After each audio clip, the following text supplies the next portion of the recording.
All right, and then before we get going with the topic of this learning collaborative, I just want to take a minute to introduce our newest member of the SHIP TA team. So as you know, Sally and myself, and we just joined by Matt Bancroft. So Matt joined our team as a program specialist in February. He was raised and currently lives in Arkansas, and he's previously worked and lived in the DC metro, Tampa Bay, and West Texas. He has over 6 years in healthcare industry experience, and including time spent as a behavioral health provider in rural school districts. He first gained an appreciation for rural healthcare while working for the American Cancer Society and seeing firsthand the impact of health equity in the Mississippi River Delta. Matt's previous experience provided public speaking, presentation, community engagement opportunities on both small and large scales. He's a Mayo Clinic social media network member, a certified Hootsuite manager, and will receive a project management professional certification this fall. Matt is passionate about unconditional positivity, rural healthcare disparities, and communication methodologies. He's currently completing his master in health communication at Boston University and applying for doctoral programs. So on that note, I'm going to close the polling, and then Matt, I'll introduce, or I'll hand it over to you to say hi and introduce our subject matter expert. Yeah, good afternoon. Hope everyone's doing well. I am thankful to be part of the team. And we are here to introduce, I am here to introduce Dr. Charlotte. And she is our subject matter expert for this learning collaborative on using hospital data in SHIP on value-based purchasing and or ACO. So Dr. Charlotte comes with a very extensive background. She is a registered nurse with over 30 years working in healthcare. She holds a doctorate in business administration, a dual master's in healthcare admin and business admin, and a bachelor's degree in nursing.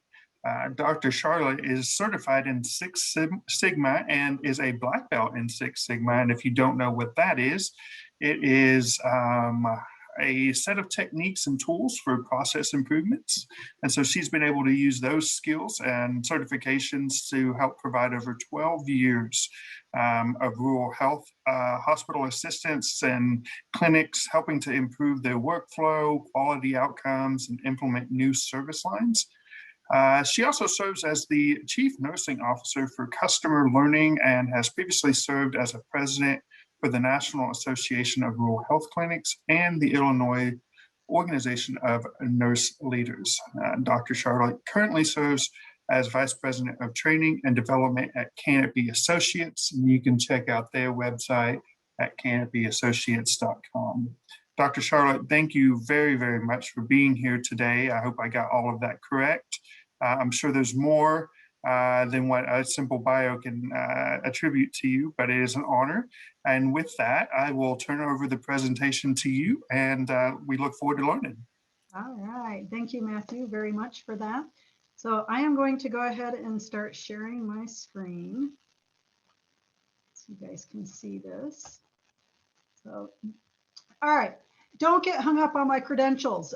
You know, those are just letters behind my name on the premise of I had to have more initials behind my name than my twin brother. Truly what it's all about. You know, there is a competitive edge with him. And I now, with the doctorate degree, I ended up with 3 more than he did. So yeah, it was like, woohoo. So today is SHIP Learning Collaborative. We are going to kind of dig in a little bit. And hang on, why are my slides not moving? There we go. And we're going to kind of start slow. Today is more, let's get to know each other, see how we're doing, what do we know, what do we not know, and, you know, just start to build where we're going to learn over the next 4 sessions that we're going to have together. So today we're going to look at the understanding of each of our activities. As you know, this is a 3-part plus a one-on-one call series. And it's looking at this along with ACO components. Now, just so you guys know, in background wise, I have been the SHIP and Flex coordinator for Illinois, and I did that role for 8 or 9 years, I think. So, you know, I really have a lot of full understanding of the struggles you guys face. you know, and there's no dumb question, there's no crazy answers. It's like, this is how I get the data. And I'm just like, wow, that's really creative, you know, and that's what we're looking for, is those creative ways of finding things. You know, we're going to dig a little deeper into each activity just to kind of have that overview. You know, what does it really mean? I learned a long time ago when I started in the Flex program at one of the federal office meetings, a lot of folks that did the grant management really didn't come from healthcare. And it was a matter of, okay, what do we know? What do we not know? So then we're going to look at individual grants versus consortium funded projects. And I like both for different reasons, you know, and we're going to talk about those. And then we're going to talk about some of the data being utilized versus available. And if anybody is frustrated with data, I can tell you, you know, we live and breathe by data and what the numbers say. The challenge is a lot of publicly reported data that we can get is dated, and it's, you know, before the grant cycle ends, you know, so it's not helpful data. So we have to look at what we can do there. Again, high level starter perception today. You know, I'm going to ask about some of your metrics and provide suggestions as we go. Not all of what I say is in the slides. A lot of this is really looking at, you know, how we interact with each other. So make sure you have that chat box open, because I'm going to use all the notes from the chat box for the next several sessions that we go through. So we asked originally about some starter questions. You know, you guys got this on a Word document. Thank you to Andrew and Sally for sending this out. Just to kind of get a feel for what were you looking for? You know, what was it that, you know, kind of piqued your interest in this learning collaborative that we're doing? You know, looking at hoping to achieve participation and why we really want to glean different information. A lot of this I find is in the offerings of what we do with the first question, and looking to learn more, but also share more, a better understanding of the investment categories. I hear you, you know, they can get kind of confusing. And in all honesty, some of them can actually run over each other, you know, value-based purchasing and ACO. And then we get into the PPS or components, and that all kind of blends together in there as well. Looking at reporting and the data challenges, you know, finding data and not overburdening our hospitals and our clinics. You know, COVID, you know, and yeah, you don't want to do anything extra, you know, tracking anything extra. How are we going to do that? How do we get this, you know, the value of it? How do we demonstrate as SHIP coordinators, and if some of you are flex coordinators, you know, on top of that, you know, how are we actually going to demonstrate the value of the SHIP funding, you know, as we continue to move forward? What types of performance data, you know, that folks are tracking currently?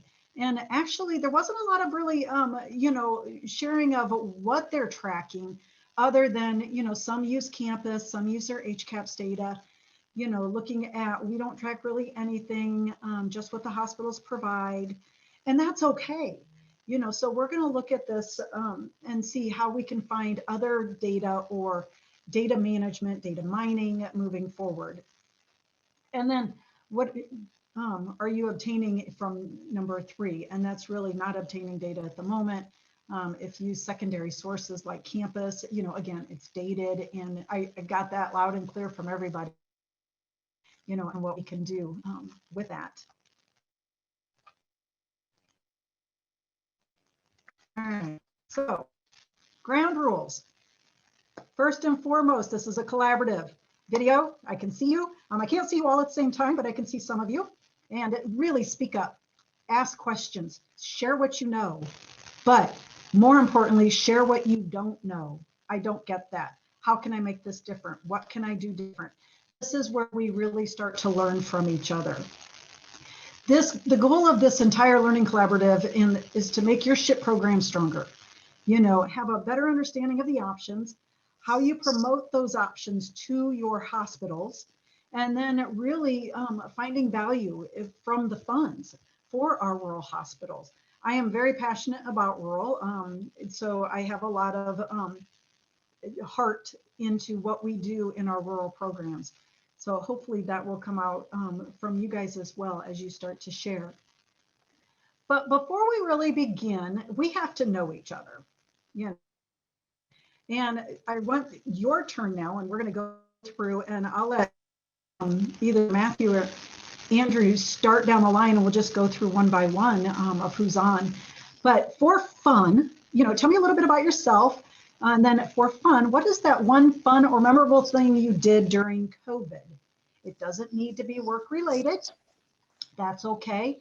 I will share mine. I drove 9 hours for breakfast.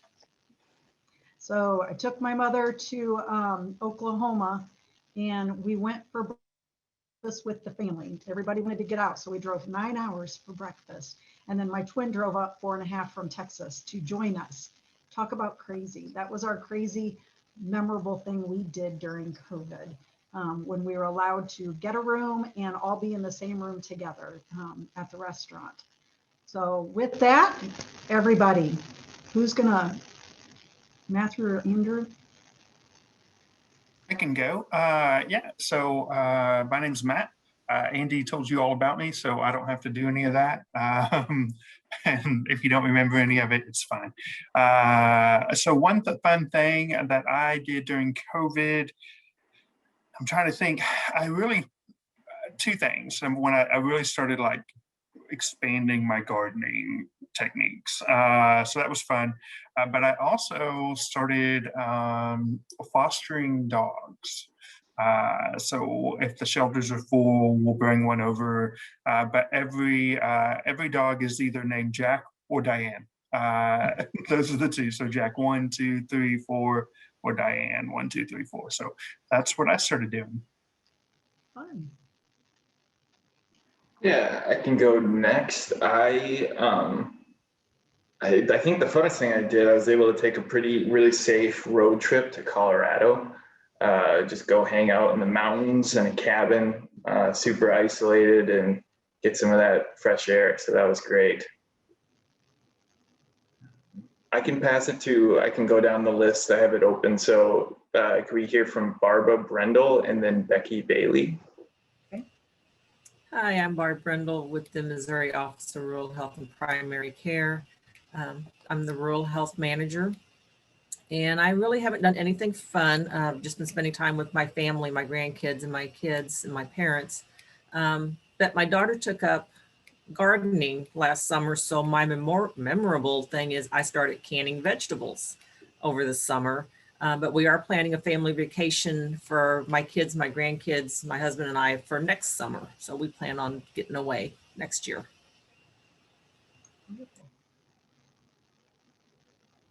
Hi, I'm Becky Bailey with Nevada Rural Hospital Partners. We're the primary subcontractor to the Nevada Office of Rural Health on both the Flex and SHIP grants, and Lima is our SHIP coordinator. She's on here as well. I didn't do anything exciting during COVID. Nothing really changed much for me. I didn't get to stay home, so I've been in the office the whole time.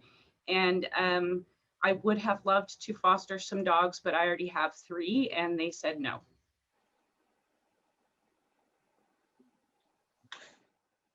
Next on the list, I see Don Quillo and then Danette.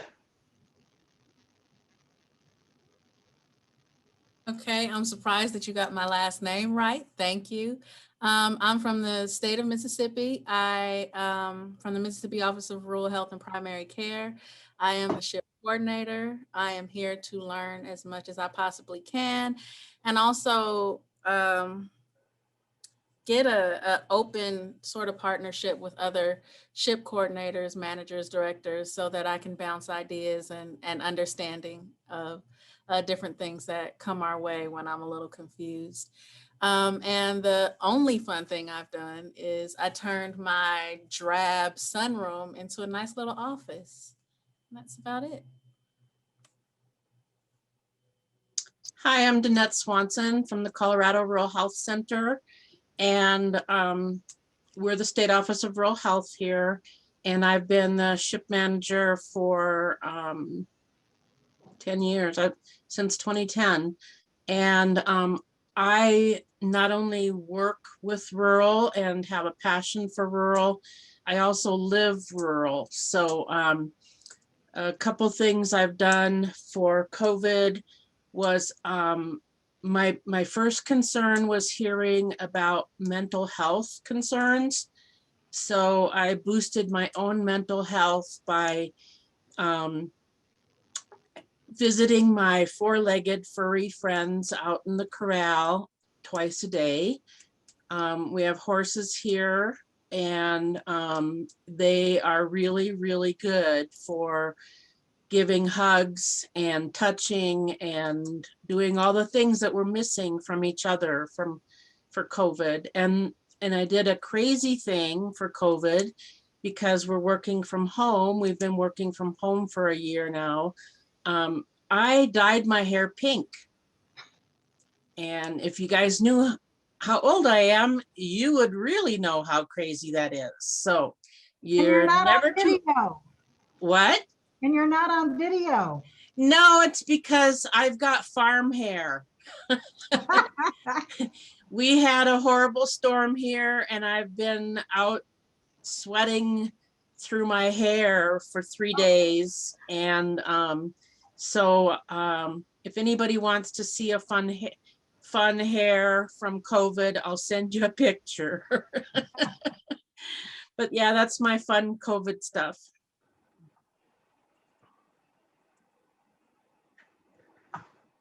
Thanks, and then I think Joyce Billingworth, and then Lima.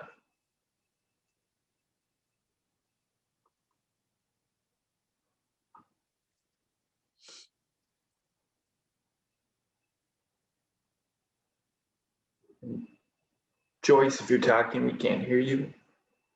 So sorry.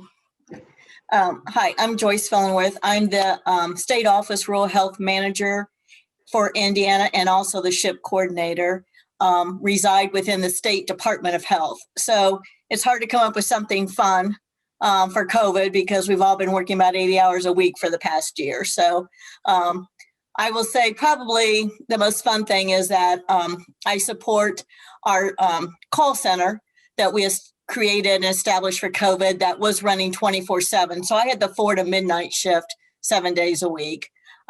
So I would say the funnest thing was just getting to know other people within our agency that I never would have had a chance to really get to know. So really kind of stepping outside our silo and really getting to know other people in the divisions and really creating those friendships that we're still maintaining today. So that's all.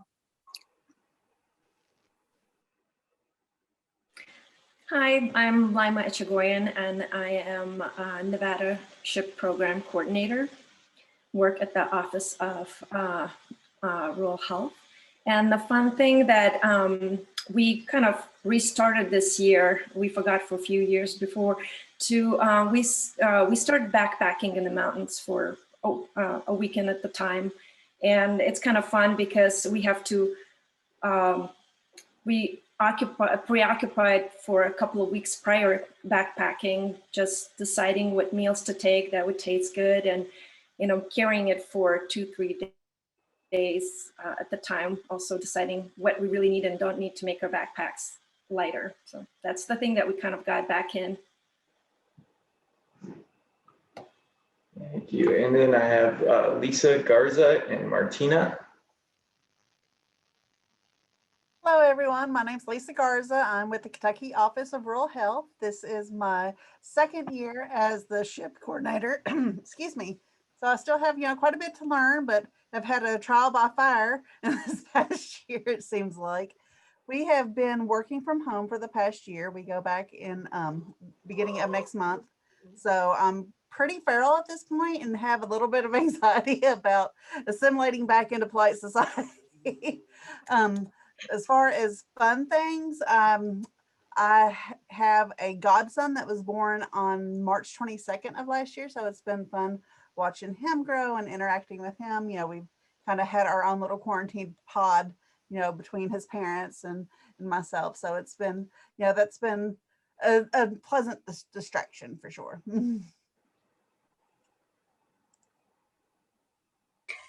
Hi, I'm Martina Garcia. I'm the New Mexico Flex and SHIP Coordinator, and also have been working from home since last March, and I have no idea when we're going back to the office.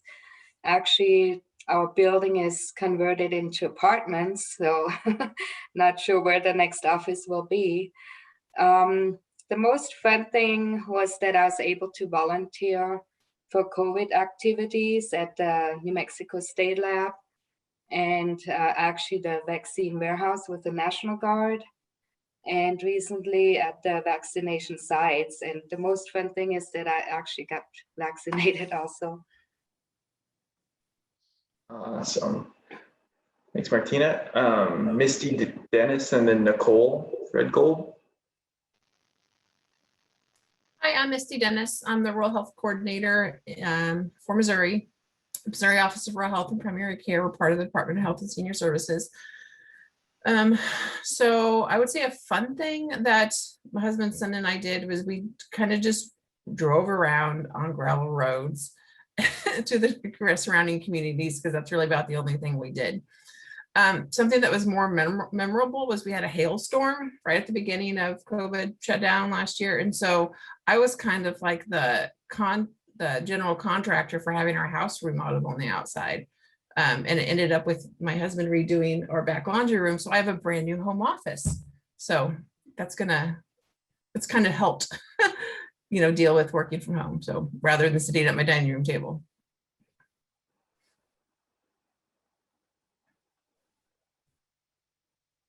Hi, I'm Nicole Threadgold. I work at the UND Center for Rural Health in North Dakota. I came on as the SHIP and Flex coordinator in December of this last year, so just a few months ago.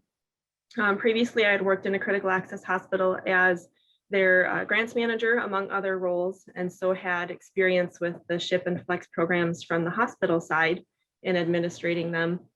A fun thing that I did during COVID was actually getting to spend some quality time with my kids. They're in 6th and 9th grade, and so have kind of gone into those teenage years where they might want to just go hole up in their room instead of be around me. So we had some good times there. And then we have a family cabin in the Black Hills of South Dakota. So we were able to get away safely and just spend some time there with hiking trails and things like that, and be able to have some time together in the outdoors in the summertime. Awesome, thank you. Rebecca Dobert and then Sally. Hi everyone, I am Rebecca Dober and I am the SHIP program manager at the Oregon Office of Rural Health. I've been doing that for about 5 years now. Something fun, we are also working remotely. So my family was able to decamp to the Oregon coast for a good chunk of the last year. We've been back and forth, and that's been a really nice opportunity. We saw our first Dungeness crab molt. That was really cool. And we have all become jellyfish aficionados. We've been able to have a lot of fun in the wide open space in the Oregon coast, exploring, learning. Thanks, Rebecca. I'm Sally Buck. I'm the CEO at the National Rural Health Resource Center and lead the work on the Rural Health Cooperative Agreement with the Federal Office of Rural Health Policy. So that includes technical assistance for SHIP and for the Flex program through TASK. And so I've worked in SHIP in various capacities for many years, but this is really exciting that we've started doing the learning collaboratives the past couple of years with the coordinators. One memorable thing is that we decided to, it started as a small project of let's build a pond in the backyard. And my husband realized like the ponds were sold out for the pre-molded size, because it must have been a common thing people were doing during the lockdown. So then he bought like the rolled rubber roofing, and it became 2 ponds with a waterfall, and then became quite a family project of collecting rocks along the North Shore, Lake Superior in Wisconsin. And we actually had fish in it by the end of the summer. So that was memorable. So I will pass it back to Dr. Charlotte. And we were having some breakup in your audio and some static. So I'm wondering if maybe if Andy shares the slides, if that might help with your bandwidth, Dr. Charlotte. Yep, I'm going to stop share. Okay, thank you. We'll see if that does the trick.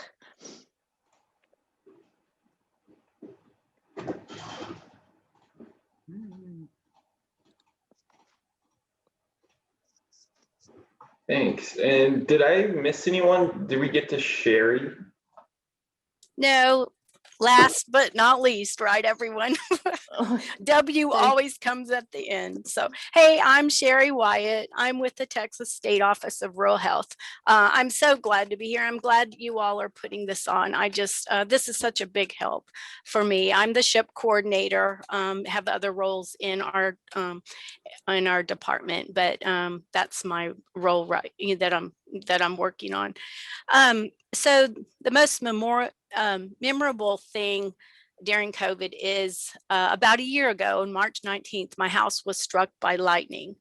It was completely, it did not burn. It just took out all electronics and everything. So the restoration company that the insurance company is working with, I'm still not back in the house, but so I'm living in, the insurance company has an RV. So I've been camping in my RV outside my house. And so I feel like I'm on a camping vacation for a year now. And so that's the most, it's kind of fun and memorable. So that's all I have. Very fun. By the way, Sherry, I'm going to be in Texas at the Torch Conference if you're going to be there at the end of the month. Oh, good, Angie, that would be wonderful. So Torch, it's only limited. And so our department will be sending just a few because of the limited seating, but I'll be there virtually for sure. Okay, I will be there with Lance Kyler's at his booth. Great, thanks. Yeah. So tell him to look me up. Very good. All right. Well, Annie, you want to go to the next slide? Wasn't that fun? We just kind of got to know each other, you know, and here's where, you know, I really feel it's important to understand we all have various backgrounds in this. You know, some are very new, some are, you know, are ongoing learners, and some of them are, you know, I got this down pat, so I'm going to have information to share as well. So I thought that really kind of helps us understand where everybody has been and where we're going. So we're going to start in with value-based purchasing. Next slide. We're going to go through what this is, and then we're also going to kind of take a peek at each one of the components individually as far as the investment activities. But first, I got to move my camera though and get it off of here because that's just a pain in the butt. All right. So value-based purchasing, really, you know, we've all heard about the triple aim, and now it's starting to look more and more as that quadruple aim and what it's all about. Better care, you know, better experience for the patients and the providers. It's really that value-based population health across our community, you know, and it's not just our primary market share, but it's also our secondary market share. And in all components of what we do, it's really reducing the healthcare costs, the spend of the patient, and meeting the patient, whether it's out of pocket or it's, you know, their commercial payers, their Medicare, their Medicaid. You know, the concept of value-based purchasing is really that the provider should be reimbursed based on quality, not quantity. You know, it's the value in, you know, of the care, not the volume of the care. And the ultimate goal is to support our patients at that highest possible level of wellness. And what I like to think of with value-based purchasing is think chronic care management, disease management. You know, it's really getting into that down and dirty nitty gritty of, you know, what our hospitals are doing and how to really improve self-care, self-management of disease processes in, you know, each one of our patients. you know, and it might not just be our patients, it may fall into our patient's family as well, because there's always that secondary learning that goes along. So next slide. And then the providers, you know, those that are really getting engaged in this, there's obviously some financial rewards. You know, mostly it's avoiding that negative payment that they may receive, you know, that up to 2% reduction, you know, and that's huge in our rural markets. There are contracts that you can do with payers, and then there's measures of quality of care outcomes. And you see this throughout the entire activity selection. You know, is it preventative? Is it chronic disease? Is it care gap closure is what I like to think of that as. Communication with our specialists, and then really access to care, which has been a challenge for all of us, where telemedicine to a big play in this. So next slide.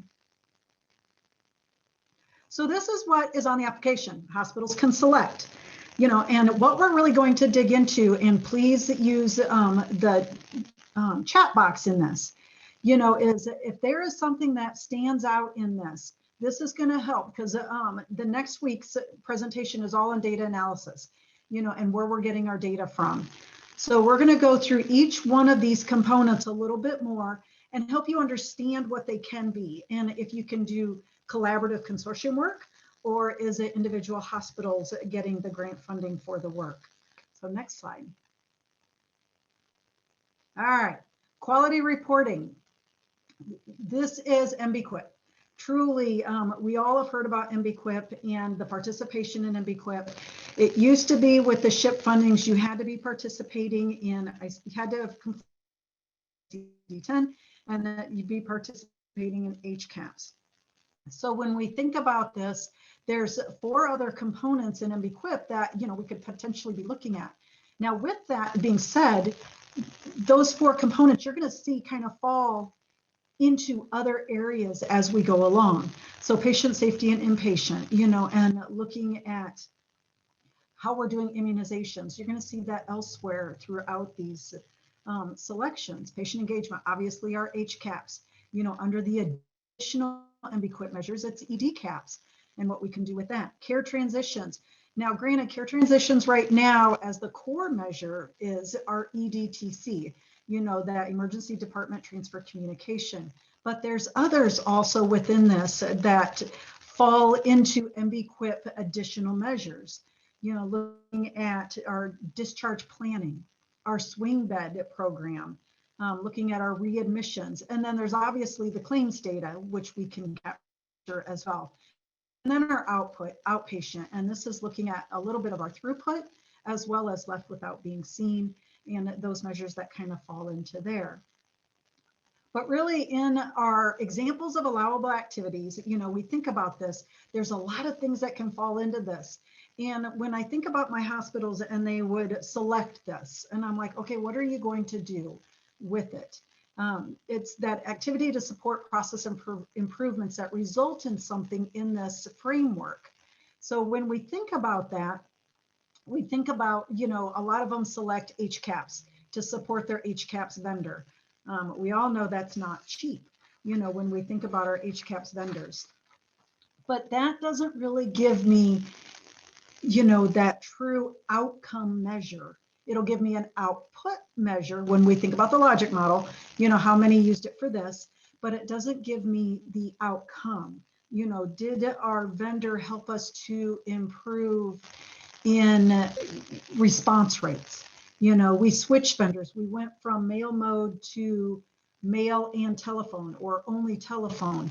You know, we looked at various measures in there, and we have 81 of our consortium group here that are selecting this activity in the collaborative.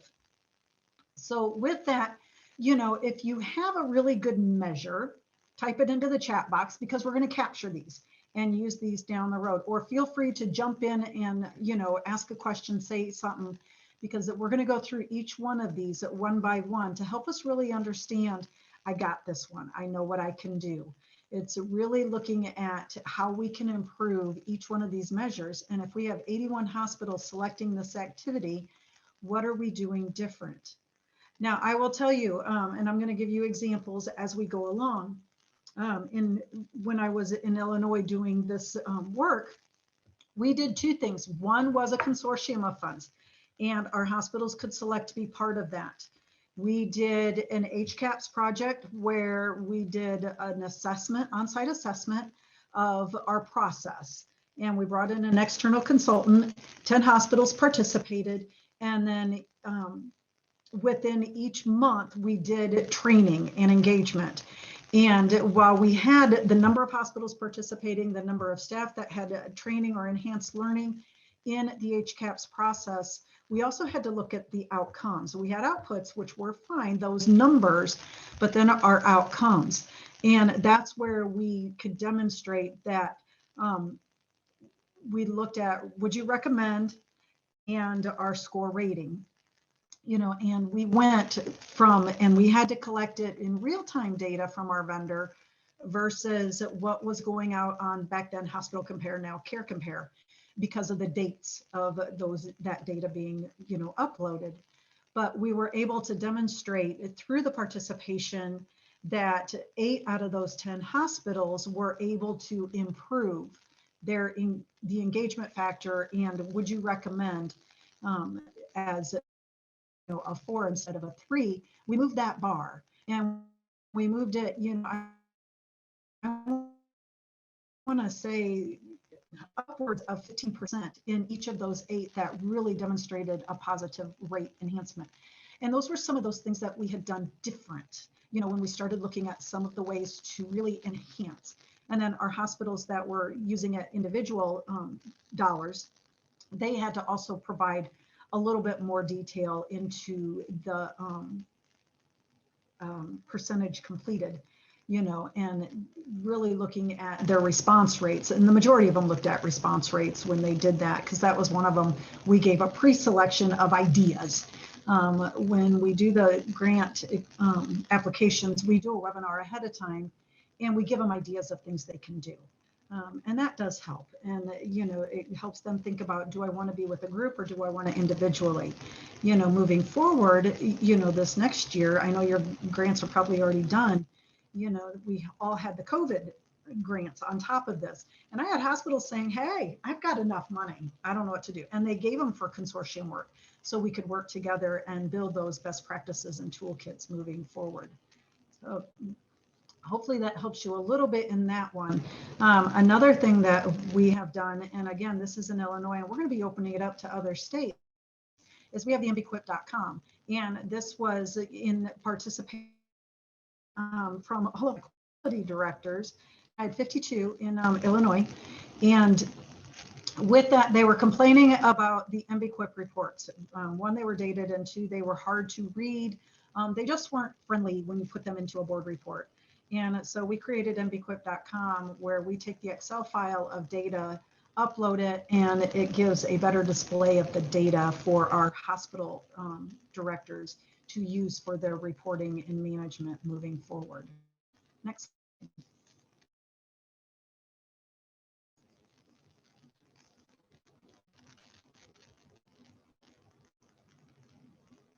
HCAHPS. We love HCAHPS. We have 173 hospitals doing this activity. Again, probably for the vendor. They may have used it through the mbquip, but they may have used it right here doing the HCAHPS. Again, prior to this year, it was a requirement that our hospitals participate in the HCAHPS.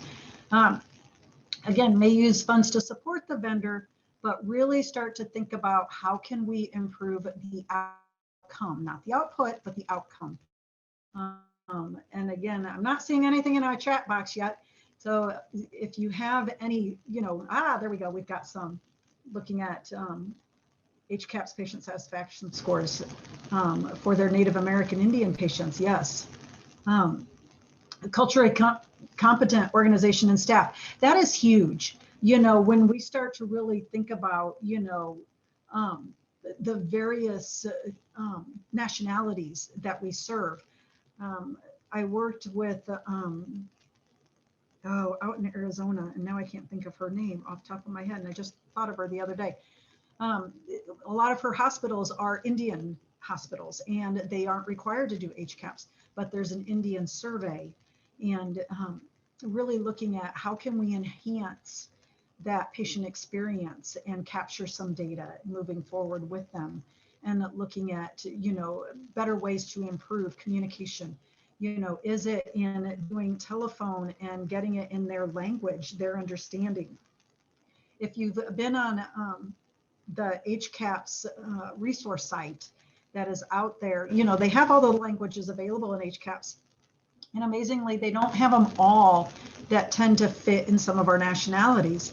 I have one hospital in, I think it's Southern Illinois or maybe part of Kentucky, and it is a French dialect is the majority of their language. And I'm like, Jill Bullock. Yes, that's who it is. Thank you, Kyle. And I'm like, French dialect. I don't even know what that means, but that was their majority of their language in their community. And so we had to do telephone surveys there for that very reason, and to support that initiative to really capture that dialect and the speak of the community, so that they could answer them appropriately. So, and welcome. Hey, Angie, this is Sherry. May I ask a question? Yes. So in HCAHPS, one of the problems that I'm having is that in a hospital compare, the low volume, that when they report, there's such low volume. And could you address that, how to get that? So our rural hospitals have low volume, so it really doesn't show up on hospital compare. Or and then on the project completion report I have, we asked them to list lessons learned on HCAHPS. We asked to see if their scores have improved. But can you address that on how, and I don't even have the question, but how we can address that because of the low volume? Funny you should ask that. We definitely address the low volume, and I will disclose that I developed Survey Solutions at the small and rural HCAHPS vendor. That was my baby back in 2011. I just want to interject about the low volume numbers. Yeah, that seems to be a concern for some of our hospitals too, especially when we're talking about the star rating. And if you don't have 100 patients, you don't have 100 patients. Exactly.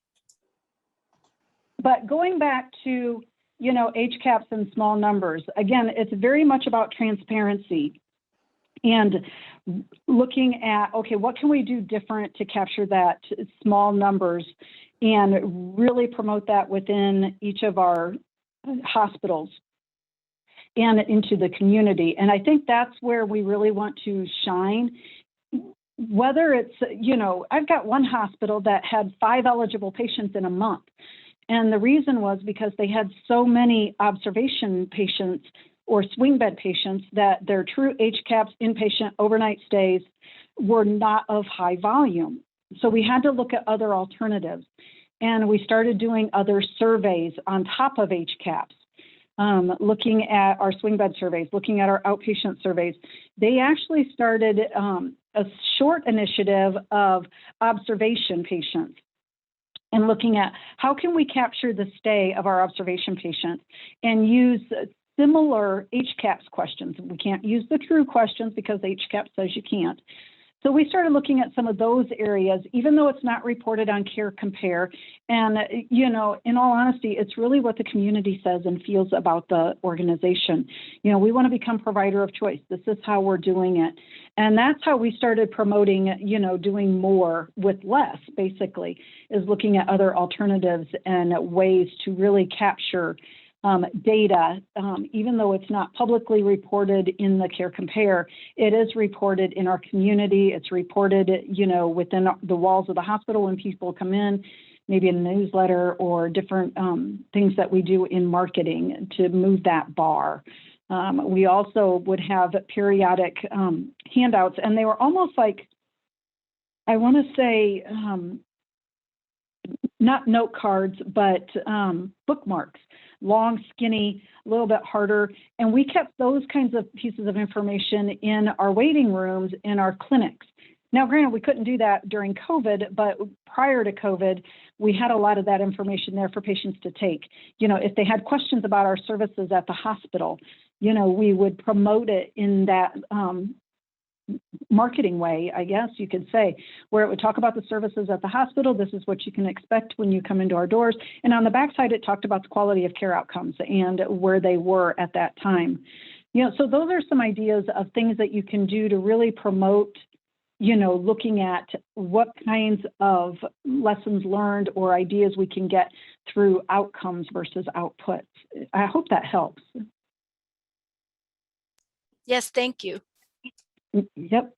So I can't see you moving forward, but I'm going to say next slide, and I'm going to follow along on my screen here. And this one really is the efficiency or quality improvement training in support of value-based purchasing. Okay, now you're talking to the Six Sigma girl here. This is where I get excited. You know, really looking at what can you adopt. Now, I am all for training. I am not a big proponent of training in full Six Sigma, become a certified black belt in that. I love lean. I love lean for all that it's about. Lean, very simple. I also like PDSA. It is definitely a version of lean, in my opinion, if done right. But really looking at what can we do to really enhance the learning with our hospitals. And when I start thinking about the value-based purchasing and how it relates to Lean, Six Sigma, it's really looking at those initiatives to have quality improvement. You know, what are we doing? Again, patient experience of care.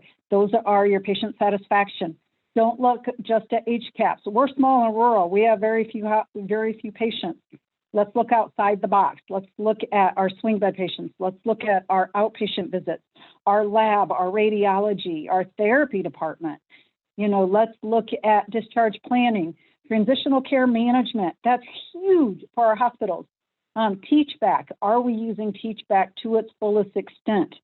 Are we getting the patients to truly understand their instructions going home and not just nodding, saying, yes, I get it, I get it, I get it, let me sign so I can get out of here? You know, are we following up with them in 2 days to make sure that they were able to get their medications, they can make their appointment if we didn't make it for them?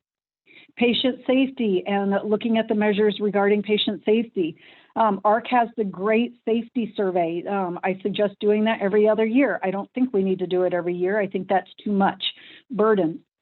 You know, but really looking at what are we doing in patient safety, but also how is our staff engaged in this and trained in this to really identify, you know, those safety measures.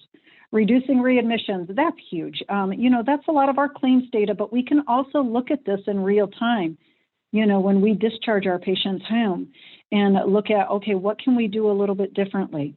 Antibiotic stewardship, I think that really got a big push about 2 years ago. In looking at, you know, what are we doing with the initiatives in that realm and really bringing pharmacy in. Immunizations, now we're looking at COVID immunizations and what are we doing, you know, with our COVID testing and our COVID immunizations in rural, now that the vaccines are really starting to get pushed out into our rural areas. Hospital safety training, emergency preparedness. You know, that was a big push a couple of years ago when the state operations manual changed and really had that big push out there for emergency preparedness.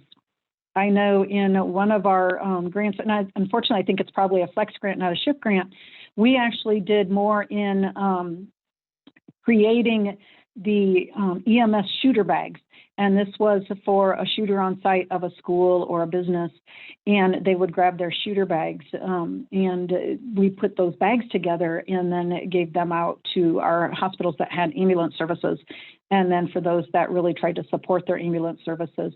I was never so amazed at how much tourniquets cost when we had to really start putting these together, and the colors of tourniquets in emergency preparedness and helping to be better trained and stewards of our community and helping the EMS services with that. So, and we'll go through more of these. Today really is, like I said, high level in what we're doing, but I really want to kind of give you some ideas, but ask questions. And Andy, as we're looking at the chat box, if there's any good questions there, please let me know as we go along since I can't see them. Sure, we'll do. And next slide. Provider-based clinics, RHCs, quality measures and education. Okay, now having been the president of NARC, definitely I love quality. I love my RHCs and any activity that really supports the educational training for them. Clinic quality improvement reporting. Okay, so what is that? You know, we can do the CG-CAHPS surveys if possible. For some of us, you know, and then others do maybe a tablet, a quick down and dirty 5 questions, looking at what we can do. But let's think about some quality improvement. How many of our patients are truly coming in for their Medicare well visits? You know, are we talking about advanced care planning with our patients? Are we doing any kind of fall screening with our patients? You know, looking at what are we doing to enhance their care? Are our hemoglobin A1Cs, and these are also ACO measures and our population health measures, looking at our diabetics and really managing that disease registry and following our hemoglobin A1Cs. Are they getting them done? And then are they making that bar move? Are they getting them lowered? Are our CHFers having less exacerbations? Are they having less weight fluctuations? You know, looking at ways to really enhance the quality of care we're providing. Not just looking at our workflow and workflow redesign within the RHC, but really looking at the quality of the outcomes measures that we're trying to enhance as we do that. And again, we have 29 hospitals selecting this activity. So I'd be curious to see, you know, if you guys have questions in that one and what kinds of measures they're looking at. And then we'll look at some data as well moving forward. All right. The APM and QPP, so alternative payment model and the quality payment program. Software training to prepare staff, you know, for QPP. This determines our payments based on certain parameters of what we are doing. Only 13 hospitals in our group are doing this, but really it is, you know, looking at what are we doing for quality, you know, in our small and rural, our underserved practices. What are we doing to provide resources and have provider engagement? How are we really getting our providers to be engaged? You know, creating that provider champion to, you know, move the bar. Our clinical practice improvement. This is really where we start thinking about population health management. And we then start thinking about our workflow redesign. Looking at how we can, you know, enhance the patient experience while also enhancing and improving the employee experience. You know, they are also our customers, and looking at how it can be meaningful in all realms. And then obviously using a certified EHR, that is more and more of a requirement, especially if you're going to participate in the macro or MIPS. And we can dig deeper into each one of these. You guys got to let me know where it is that your weakest spots are so we know where to dig into the data for the next session. So please type that into the chat box. You know, overall population health management, very near and dear to me. I love population health management and how we get into our market. You know, those are the Northsiders, those are the Southsiders. Our community health needs assessment may tell us where, you know, our market is and where we need to kind of get out and into some other areas to assist in that realm or that population, you know, moving forward. As far as even obesity, childhood obesity is another area that, you know, definitely we can make an impact at moving forward. So questions so far? We're going to go to the next slide. And no questions so far. Okay. So this is what we know right now. You know, this is not an exhaustive list of where data is coming from and where we can start doing some of our data mining. And I'm really hoping, you know, in that next session, we're going to dig a little deeper into some data, you know, what the hospitals can report on and provide for us. So looking at our quality reporting, obviously it comes from our MBQIP measures being reported. And in all honesty, this past year, a lot of our hospitals didn't report. You didn't have to first and second quarter because of COVID, and they've kind of got a little lax in some of the reporting moving forward. So we have to look at some of our real-time quality improvement measures to totally advance the value-based purchasing outcomes, you know, and looking at where we can capture that.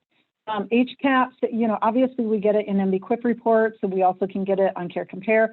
the vendors provide their hospitals, their clients, real-time data. But now here's the kicker, and I've seen this in your guys' comments as well when we sent out the 4 questions. You know, it's a burden for the hospitals to give us more data, you know, looking at that burdensome time frame of, you know, what they need to report. Now, what we can do is look at some of those real-time data points and say, hey, you send us the data, we'll manipulate it for you and help you to improve. You know, as the SHIP coordinators, we have to look at that as an option so that we can reduce their burden, you know, and look at it. But a lot of their vendors will supply a report that definitely will enhance and speak to the outcomes, not just the outputs of our data. So looking at efficiency or quality improvement, you know, when we start thinking about this, how many participated in Six Sigma? How many participated in lean training? That's great. I love to hear that we had, you know, 100% participation by upper management and the leadership of the hospital. But what measure did we look at? What implementation did we identify to have a quality of care outcome in my mind, which is what value-based purchasing is all about? And looking at, you know, our ARC safety survey, you know, what did we take from that? You know, what was that one big red flag in that survey that we need to make a change on?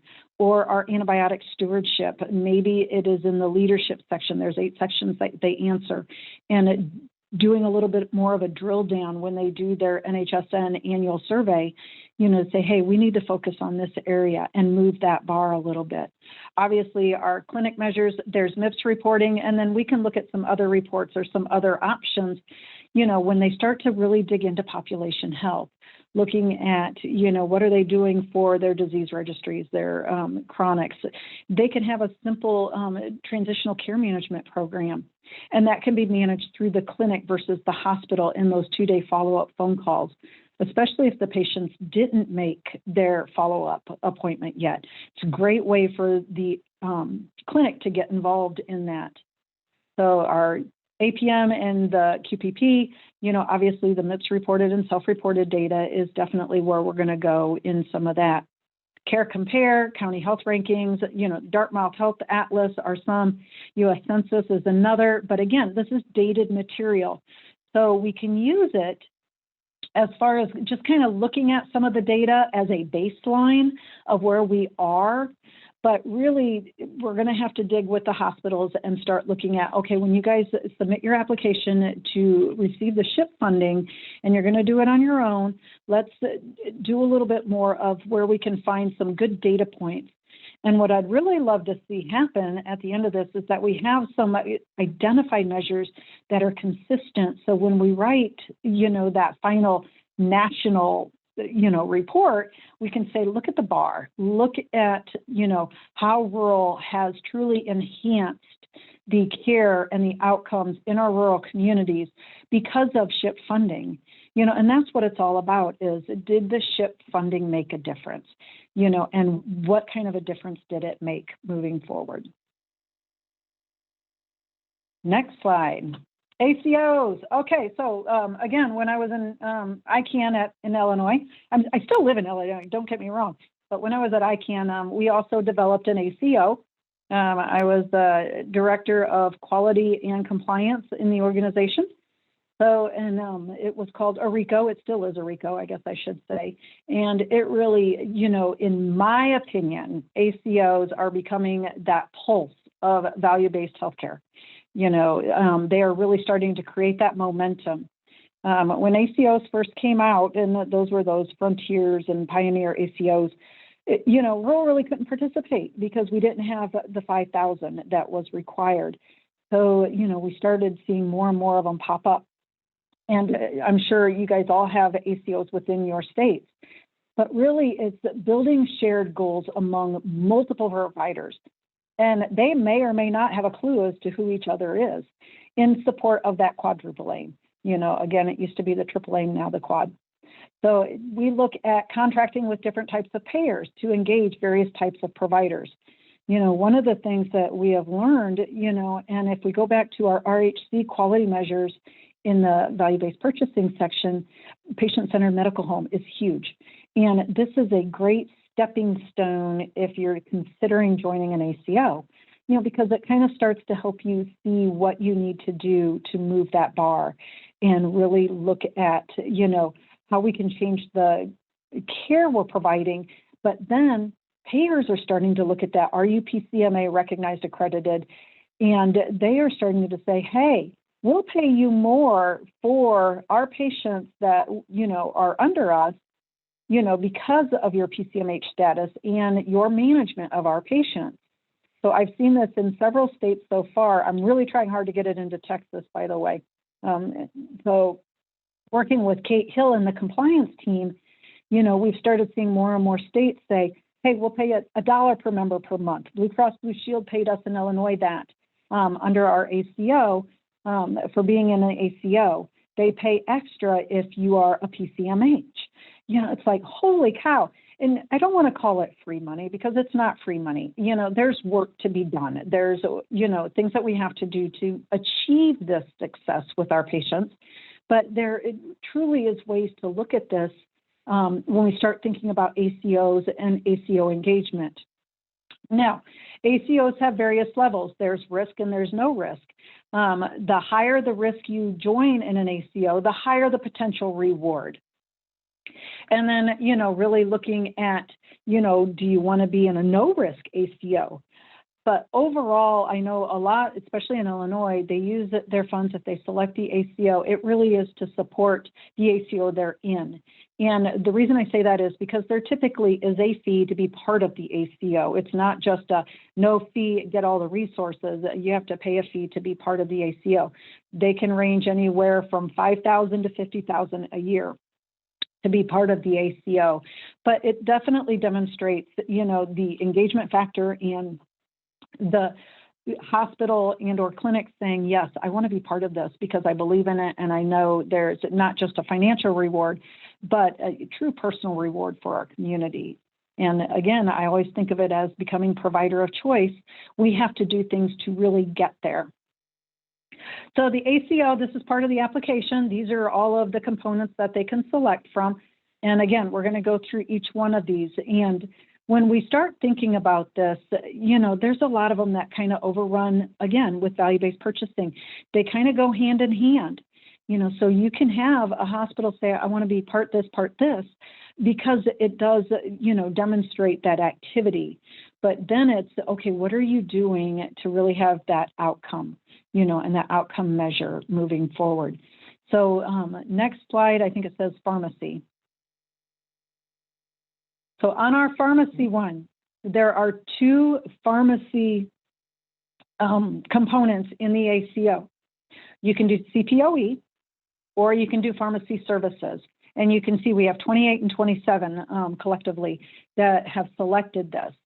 Now, I will tell you, CPOE, that definitely took a big, huge rush a year or so ago or 2 years ago, especially in Illinois that I'm aware of, in really implementing this and looking at provider order entry and looking at our quality improvement. And some of the pharmacist oversight, you know, funding is used to either support outsourcing for this or just looking at, you know, did we make a difference in it? You know, what did we find? Did we have some ahas? Did we have some good catches of, you know, orders that weren't complete or, you know, an allergy or something that might have been missed when nursing had done something based on the CPOE involvement? And then our pharmacy services, after hours contracted services has been huge.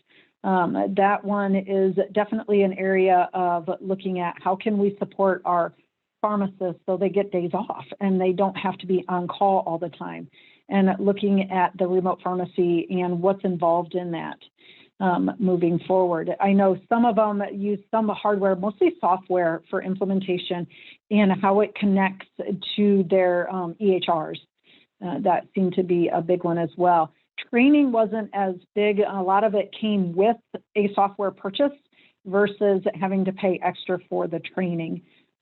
So we had to look at being creative on how we were going to measure that. Next slide, population health and disease registry. Again, very near and dear. 21 hospitals have selected this. Thinking about your disease registries, Think care coordination. How are we managing these patients? How are we making sure our diabetics are getting their blood work done every 3 months? How are we managing our CHFers, our hypertensives? You know, looking at what do we need? What kind of disease focus do we need to have? Look at community health workers.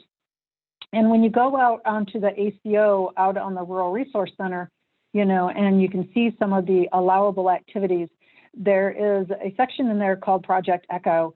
That really is a very nice layout of what to do when you start thinking about your care coordination and how to implement and look at the framework moving forward. I've seen a big rush on community health workers a while back. I've not seen as big a rush in other areas, but definitely can see the need, especially during COVID. And unfortunately, a lot of our hospitals, they had community health workers, but they couldn't get in the home because of COVID, and we had no vaccines at the time. And so we really struggled with what we could do to enhance the value of community health workers in helping their clients and their patients, especially when the patients may not have had the technology to do Zoom meetings or Zoom calls. And then we'll go to the next slide. I think it's social determinants. SDOH, when I hear social determinants of health, I automatically could think community health needs assessment. And when we do that drill down, we get our geographic locations of our population and look at where do we need to maybe focus some of our energies, primary and secondary markets, you know, looking at the analysis of our current demographics. Population health disease registries really do help in managing this. Looking at, you can buy software that really helps you to build your disease registries, but a lot of EHRs anymore have this capability. You just have to see which ones your hospitals are using and, you know, how they're pushing that forward. So, and looking at that.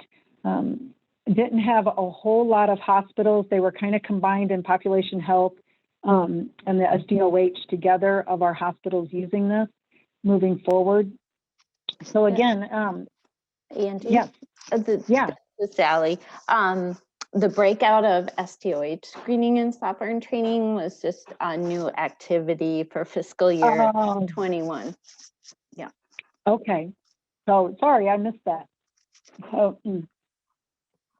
You know, but there's definitely some opportunities here. And, you know, we're hearing more and more of this. And I think we're going to hear more and more, especially, you know, as we start to come out of COVID and looking at, you know, those, our market that doesn't want to go back into society per se, you know, for fear of, and looking at how can we do better care management programs for them and enhance the care that we provide for them. Next slide. ACO quality improvement. Huge area. And you can see there's overlap with our value-based purchasing, Six Sigma, Lean, PDSA. You can also think of it as your root cause analysis and what you're doing in that. Team Steps, while Team Steps is supported by ARC, it's really not supported by ARC anymore. It's kind of gotten it changed. Is a really good activity for enhancing communication, especially in the clinics, and looking at what we do to really talk to specialists as well as talk to each other in the clinics, and looking at that quality improvement activity as it relates to our ACO involvement. There's always activities related to that per member per month beneficiary spend and cost. I like to think about, when I think about quality improvement, whether we're in value-based purchasing or in the ACO, I think about the hospital's QAPI program. And the reason I mention it here is if you're in an ACO, the hospital QAPI program should address this or recognize it as part of their program moving forward. And with the state operations manual having changed a lot of the QAPI program and what's coming, because we know it still hasn't been listed yet, there are some things that the hospitals need to be aware of as they think about this when they're writing their QAPI program. And, you know, as it relates to the ACO, Granted, they're going to write it as it relates to the value-based purchasing, but also that they're part of an ACO, and this is the activities that they're doing to improve. I know if you are involved in an ACO, there are some specific components that you must address. And if you guys want to dig deeper into those, I can share some of what we did through ARICO and those measures, and looking at, okay, what did we do with disease registry? You know, what did we do with chronic disease management? How many were in the chronic care management program? And now there's that new PCM component for RHCs to do chronic care management, basically for patients with only one chronic disease. And they are out there. There are those patients that just have one, and how we can enhance the care that we are providing for them. And really looking at our health information exchanges, how we're improving quality through communication and the transference of communication. CCDs were a huge impact for us in looking at the communication summary pages, discharge summary pages for hospitals to send to the clinics.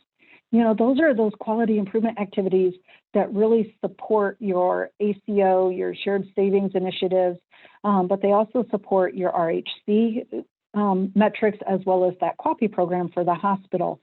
You know, again, we have 61 that are really looking at this. And if they did some kind of a funding selection for ACOs, while they're participating in this, what was the measure that they are going to look at to really try to enhance as they build this out a little bit more? So hopefully, if you guys have questions. So the next one is our systems performance training. This is Baldridge. And I will tell you, there are some huge resources that have been put out there on the Rural Resource Center on Baldridge framework, value strategy mapping, balanced scorecard. All of these are great. There's some great consultants out there to help hospitals to really build this framework. And the entire framework also, again, think QAHPS, think it should be in their quality assurance performance improvement plan and their overall strategic plan. What does that look like? I am a firm believer in Baldridge. I will share a little bit of the Angie biases with that. I love it. I absolutely love the framework, and it encompasses everybody in the organization. Unlike Magnet, which is definitely nursing driven, Baldridge really encompasses everybody in the organization, from housekeeping and plant managers and plant staff to our nursing staff and our providers. I truly feel like it helps leadership to guide and direct what we are doing in our hospitals. And there's some things that we can do to move that framework forward. Even if they don't do Baldridge application or any of that to get recognized, it's the framework that just can be very, very powerful if utilized correctly. And I do highly encourage folks to get out there on that performance excellence blueprint, I think is what it was called. I can't remember for sure that they had, but there's just some really good stuff out there. So next slide is telehealth. Who hasn't seen a change with telehealth in this last year? Really looking at what can we do with mobile health. I know a few of my hospitals in Illinois were looking at mobile health as the mobile RHC. That is allowed now. How can they do that? How can they make this better for their community and for their mostly secondary market share areas, and pushing it out a little bit more? Looking at the training, the software that can support telehealth services. Tablets are allowed, but some things are not allowed, and you definitely have to look at, you know, what they can use. Does not include the telecommunications component of it. But, you know, there are other things that you can use. We have 60 hospitals that are pushing this. So really looking at the engagement factor here and how we can enhance that. And I like to share this story, and this is a farmer friend of mine, and he is in his 80s, a little hard of hearing, and he likes to go to McDonald's every morning to meet farmers and have their coffee, you know, and that all got stopped because of COVID. But he also was really starting to get concerned because his blood pressure was going up. And I'm like, well, have you talked to your provider? No, I'm not going to go there. They can't get me in. They won't get me in, or I'm not going in. You know, he would use every excuse every time. And so we started looking at, okay, what about telehealth methods to really start to see? And then it was, I don't have internet. I said, you go to McDonald's though, right? You know where it's at. I know you know where it's at because I've seen you in there. And literally we set up a telehealth conversation with him and his nurse practitioner in the McDonald's parking lot with his phone. His daughter, God love her, got him a smartphone. So we got him set up and started communicating with him that way. And he's like, I don't ever need to go back to the doctor. I'm like, yes, you do. You know, you have to go at some point in time, but this works for now.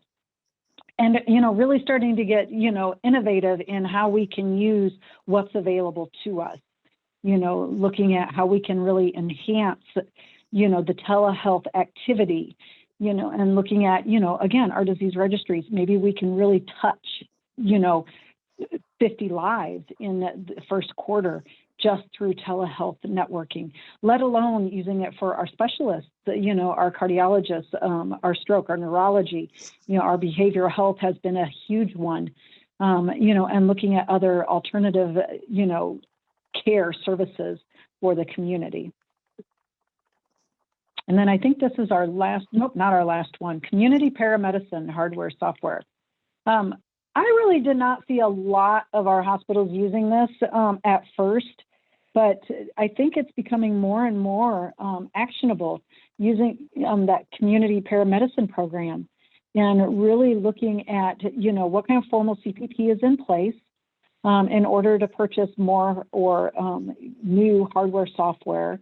There was the Flex project that also is out there on the allowables, but it gives you a resource, you know, the Rural Community Ambulance Agency Transformation Toolkit. And it's truly moving from volume to value. I know we have 9 hospitals that are in this activity, so a very small number. But I have to tell you, and I'm going to do a huge shout out to Kirby Medical in Illinois. They have their own ambulance system, and they actually implemented a community paramedicine program with tablets. And they would go to the patient home, they would check on the patients. And then if there was something that was an immediate need for that patient, let's say it was a congestive heart failure, their weight was up, their blood pressure was up, you know, they were a little bit more short of breath, they were on their oxygen, doing everything they're supposed to, but they needed more, they could literally jump on a Zoom meeting with a provider right then and there while they were there.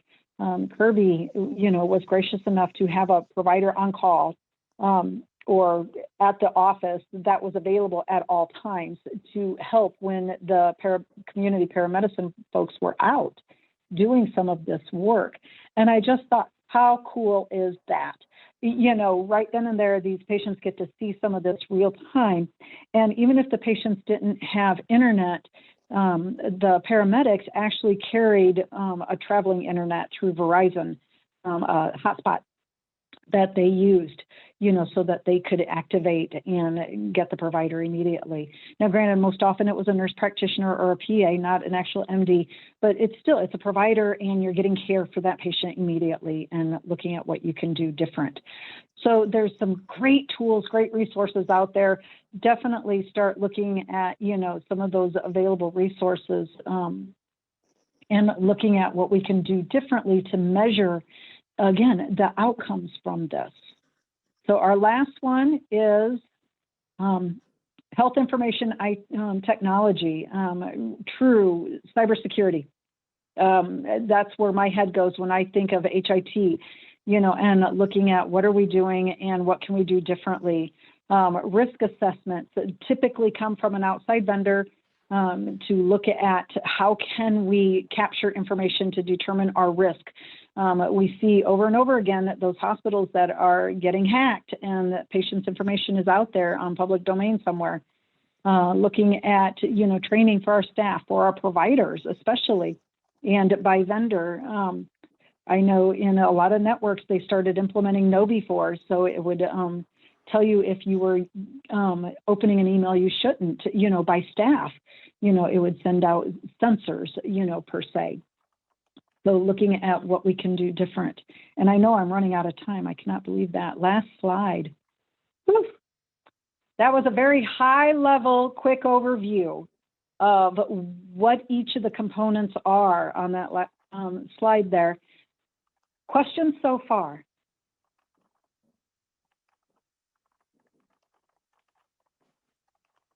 Okay, this is a participating conversation. So Angie, and maybe you're, Yeah. Hi, this is Kyle in Wyoming. So there's one from Misty, maybe you already got it. Can you clarify how SHIP funds can support outsourcing and after hours contracted services, as SHIP funds cannot be used to pay for provider service fees? So I'll have to go back and look and see how my hospitals use their funds for that outsourcing service. I think it was for the hardware and software purchase of it, for them to get into their Pyxis and into or their medication dispensary to look at that. That's where they used it. They couldn't use it for the actual outsource part of it, but they used it for the software that they needed to get in and utilize the outsourcing component, because there was 2 pricing metrics with that. Sally and Andy may have a better idea on that as well. That's what I put in the chat box too, that, and it, you know, within the activity, sometimes there's wording that, you know, it may seem like, well, this is allowed in this activity, but not others. So feel free to reach out to SHIP TEA to clarify those individually. But yeah, it was training or software in support of that service. Yeah. But yeah, and what we had to do was we actually had to have the vendor separate all of it out, you know, kind of line itemed it, so that we knew what we were paying for. To pay for the pharmacist, the staff time, the hospital had to do, and it was no different than paying for their, you know, a pharmacist on call per se, that they were already prepared to pay for. It was just the rest of it that they could get funded.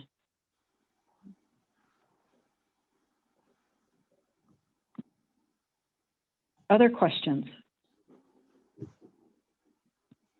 I have a question. This is Rebecca in Oregon. Yep. So when we're talking about social determinants of health, I participated, the Indiana Hospital Association did a really interesting learning series about the use of Z codes for this, which is very interesting to me, but I'm wondering if you have any thoughts or ideas about that related to SHIP and reimbursement training. We have an interesting issue here where I was amazed at how the Indiana Hospital Association provided data and learning to folks. Our hospital association, while wonderful, it has their data arm is a business and it's quite expensive.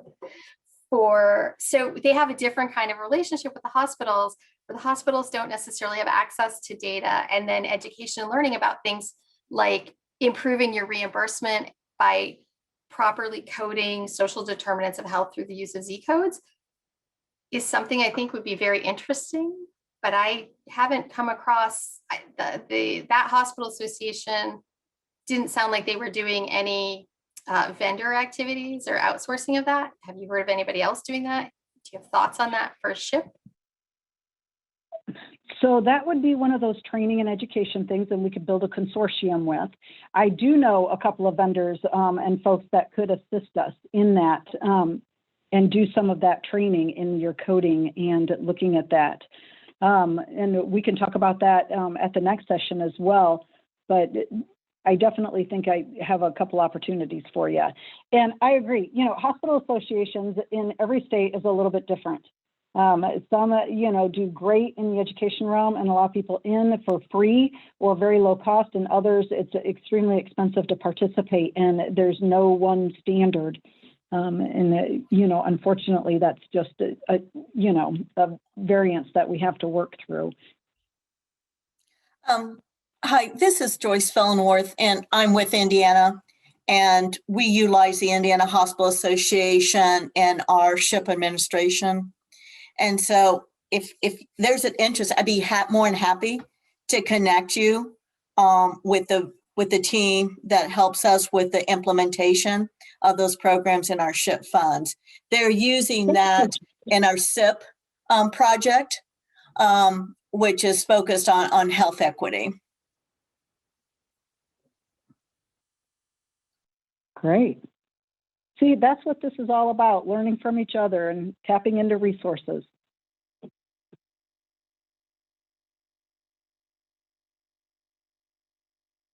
Anybody else? Kyle asked if there's discussion at the federal level about including Z coding as a data submission requirement. I haven't heard that yet, but we can check in with F4HP too, Kyle. Yeah, I've not heard of anything either. You know, I'll also check with NARC and see what they know. Sure. I know Charles followed me as the president, but I'll check with the folks that are sitting up there on Capitol Hill and see what they know. So, all right, let's go to the last slide, next session. So our next session is data analysis. That is next Monday. And what I'd really like to do here is, you know, look at some of your, if you guys wouldn't mind sending to Andy your work plans, maybe some of your gaps in data. And I really want to make it meaningful. So I have to see what you guys are using to look at, okay, where can we enhance this? And it's going to be a learning one, but also it's going to be, you know, two-way. We're going to look at some ideas and some work plans, and that they don't have to be identified. We can do them de-identified as far as by state, but let's talk through them and really make this, you know, a robust learning collaborative that we can think about, okay, where is this data coming from? This data is too dated. This data is not enough, and look at how it meets the entire evaluation process moving forward. I also suggest if you guys have time, and I know, you know, you hate, we're all getting tired of Zoom meetings and not face-to-face too, but if you get a chance, the last learning collaborative done back in December, and I think her name was Rochelle Spinarski or something like that, she did a great job on really looking at the evaluation of your SHIP program. And that really leads us into, okay, if we have to evaluate here, what kind of data analysis do we need? You know, and looking at our data sources and how we can capture data without it becoming burdensome to our hospitals, you know, and looking at those outcomes and really enhancing the SHIP funds, you know, to demonstrate the quality of the care we provide in our rural communities. So, and then we're going to look at some quarterly reporting versus, you know, that end of year reporting, what that looks like, and how we can really build on the data analysis tools. But is there anything else with data analysis that you guys would like help with? You know, are there any tools, any trainings that you would like to see happen during the hour and a half that we have with each other?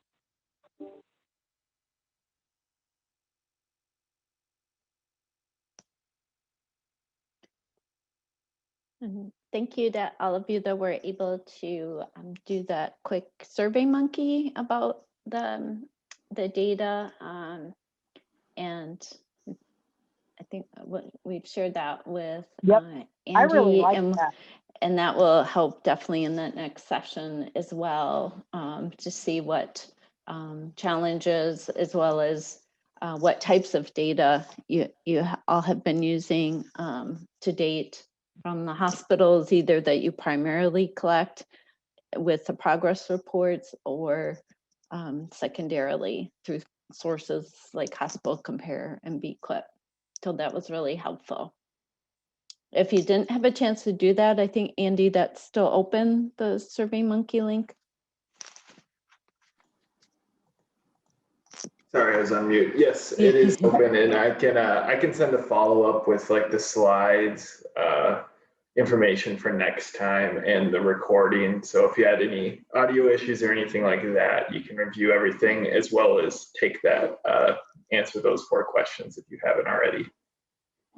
Yeah, because we're especially curious for those that have a lot of PPS hospitals, like Texas, you know, where you've been able to capture the data, because Compass or MBQuip only includes critical access hospitals. Yeah. And so like when we verify the applications for PPS, I mean, it's direct contact with all of our PPS hospitals. Thanks, Sherry. Great. Wonderful. Thank you, everyone. So thank you, everybody. And again, if you could share some of your forms, that would be great. It just helps us make this even more robust when we have real-time examples to kind of work with and look at. Just so I'm clear, this is Sherry, sorry. So you're wanting the SHIP 2020 work plan, or we take a section out of it that we want to focus on? Am I correct on that? Either one. You can either send me a whole thing, which, you know, if you want to. Again, it stays within it, just myself, Andy, and Sally, and I'll do screenshots of different things. Or if you have a very focused area you want us to kind of drill into, just send me that or highlight it and say, this is the area I want. Okay. You know, I need help with this, you know, and I really need to drill down here, or something like that. You know, does this make sense if I'm capturing this?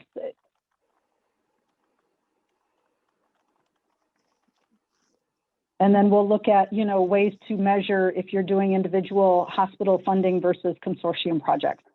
And, you know, if you want help in some of those consortium projects and how to build those out moving forward, we can help you with that all through these sessions. I'm interested in the individual hospitals. Okay.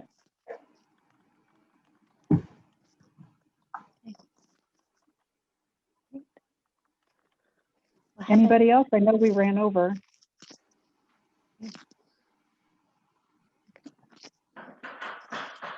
Again, it was very quick, high level of each of the indicators, and now it's time to dig a little deeper. Great. Well, thanks, everyone. Have a great rest of the day. And as I said, Andy will send out the slides, and he said, well, we'll capture the chat box too. So if we didn't get to all the resources and questions, we can share those in notes. Hey, wonderful. Awesome. Thank you. See you on Monday. Thank Bye. you so much.